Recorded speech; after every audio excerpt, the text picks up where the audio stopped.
Sa mga avid fans ng SB19 o mga 18, abangan ninyo ang muling paghataw ng inyong mga iniidolo sa Philippine Arena sa Mayo. Bukod sa kanilang concert, abala na din ang grupo sa promosyon ng kanilang latest single. Narito ang aking report.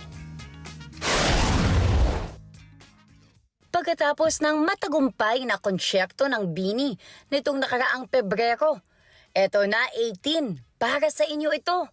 Ang Pinoy boy band naman na SB19 ang hahataw at magpapadugundong sa Philippine Arena. Gaganapin ang Philippine leg at kick-off ng kanilang simula at wakas world tour sa kinikilalang world's largest indoor arena. Mangyayari ito sa katapusan ng Mayo at ayon kay SB19 Stel ay excited na sila para rito.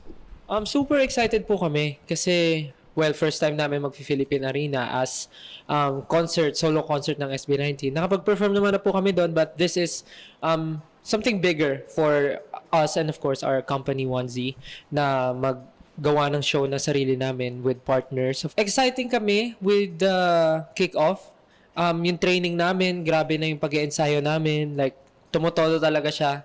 Like, sumakses talaga kahit yung training namin. But of course, nandun yung kasayahan namin na finally na-fulfill yung isa sa mga dreams namin. Na-check na namin yung isa sa mga bucket list namin na makapag-solo concert sa Philippine Arena. Pagkatapos nga ng kick-off show ng SB19 sa Philippine Arena, ay susundan ito ng isang show sa Taipei, Taiwan sa Hunyo. Sa Hulyo naman ay dadalo ang grupo sa Estados Unidos. At ang Canada at Honolulu, Hawaii shows naman nila ay sa Agosto. Oktubre ay sasalang naman sila sa Dubai, Doha, Riyadh, Jeddah at marami pang iba na nasa negosasyon na.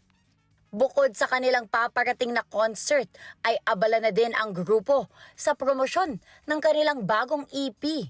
At bahagi nga nito ay kalalabas lamang nila ngayon na latest single, ang Damn. Kwento ng SB19 members na si Pablo at Josh, ito ay isang collaborative idea. Siguro po yung dam, yung question talaga doon, anong pakiramdam? Anong pakiramdam na hindi mo simulan yung mga bagay na gusto mong gawin?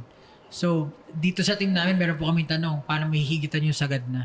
Yun talaga yung tanong, yun talaga yung nag-udyok kung paano namin nasulat yung dam, kung paano namin siya nagawa, kung paano namin siya na-conceptualize.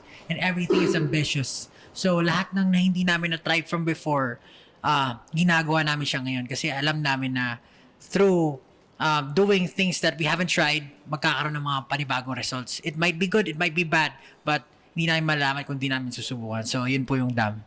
Parang creative brainstorming po. Kung ano po yung concept tsaka yung pinaka-final siguro output na gusto namin makita.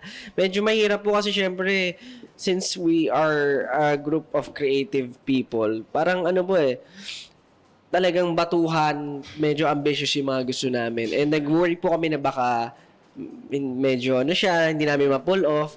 Pero mukhang okay naman po. Although, alam namin na may isa sagad pa eh. Minsan yun nga po lagi namin hinihigitan yung sagad na. Ang music video para sa kanilang nasabing kanta ay umani na ngayon ng milyon-milyong likes at views sa streaming platform na YouTube.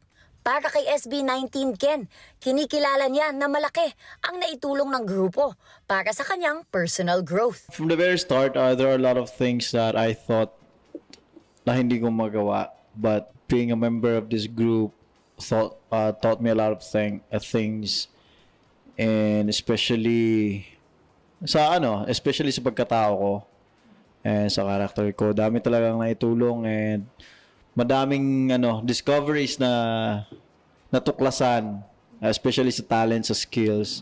Talagang mas nahon ko pa talaga yung skills ko, especially pagdating sa music. And that's why I'm just so thankful magkakasama kami. Definitely kaming lahat, madami kaming natutunan through our struggles and experiences. Experience talaga ng pinaka the best teacher. That's why naging better person talaga.